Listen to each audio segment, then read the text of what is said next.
آج ہماری مائیں بہنیں خوشیاں مانگ رہی، لیکن غازی کے دشمن کی کام پہ ٹانگ رہی۔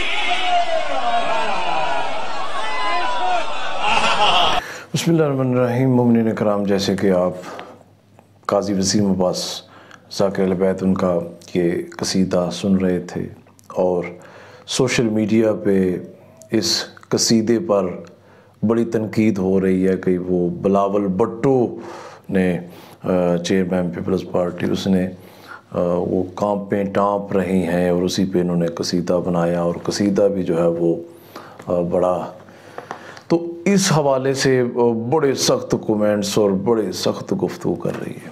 اس بارے میں حقیر کی رائے کیا ہے وہ آپ کے سامنے رکھتا ہوں۔ کومنٹس میں آپ کو مجھ سے اختلاف کا حق حاصل ہے۔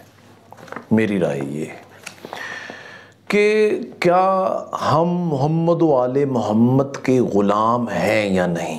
کیا ہم ان کے غلام اپنے آپ کو سمجھتے ہیں؟ نہیں۔ غلام کیا ہوتا ہے؟ ماننے والا کیا؟ غلام اور مالک اور نوکر کا کیا تعلق اور رشتہ ہوتا ہے؟ ہمیشہ نوکر غلام اپنے مالکوں کے حکم کا تابعدار ہوتا ہے، اور ہم اپنے آپ کو محمد والے محمد کا غلام کہتے ہیں۔ ہم ان کے حکم کے تابع ہیں۔ اب ان کا حکم اپنی زندگی کے ہر معاملے میں ہمیں ان کا حکم دیکھنا ہے۔ کیوں؟ کیونکہ ہم ان کے غلام ہیں، ہم ان کے ماننے والے ہیں، ہم ان کے نوکر، ان کے متحد ہیں ہم، ٹھیک ہے؟ ہم ان کے متحد ہیں۔ اب ہم نے ان کی بات مانی۔ ان کی بات کیا ہے؟ اس قصیدے میں ان کی بات کیا ہے؟ کیسے پتہ چلے؟ کیا قرآن مجید اور ائمہ اہل بیت علیہ السلام کے فرامین ہمارے معاشرے میں اگر ہم نظر دوڑائیں تو کیا ہمیں قرآن مجید ترجمے کے ساتھ بامعنی وہ ائمہ اہل بیت علیہ السلام کے کتنے فرامین ہمیں یاد ہیں؟ تو جب ہم معاشرے میں دیکھیں گے تو کیا ہے؟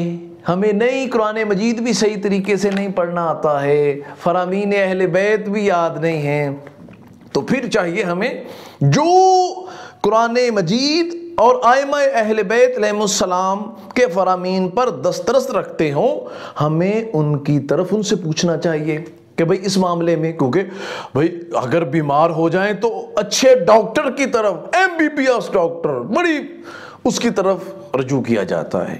تو اسی طرح ائمہ اہل بیت علیہ السلام کے فرامین کے لیے ہمیں کسی بڑے جاننے والے کی طرف، جو کہ فرامین قرآن مجید اور ائمہ اہل بیت علیہ السلام کی روشنی میں وہ بتا سکے، صحیح بتا سکے، تو اس کی طرف ہمیں رجوع کرنا چاہیے۔ تو جب ان کی طرف رجوع کیا کہ جی یہ اس طرح کا، تو انہوں نے کہا کہ ایسا نہ ہو کہ ذکر اہل بیت اس انداز میں کیا جائے، ایسے جیسے یہ گانے ہوتے ہیں کہ اس کے اصل کی طرف ذہن چلا جائے، وہ گانے کی، وہ جیسے گانا پڑھ رہا ہے، گانا گا رہا ہے، وہ ایسے جیسے وہ گانا گا رہا ہے، وہ قصیدہ پڑھ رہا ہے اور گانے کی طرف توجہ چلی جائے، اس سے منع کرتے ہیں کہ ایسا ذکر نہ کیا جائے جس سے نفسانی سرور غلط طرف چلا جائے، تو اس کی نفی کی گئی ہے۔ اور ایسا بھی ماحول نہ جیسے یہ وہ بلاول بھٹو زرداری نے اپنے جلسے میں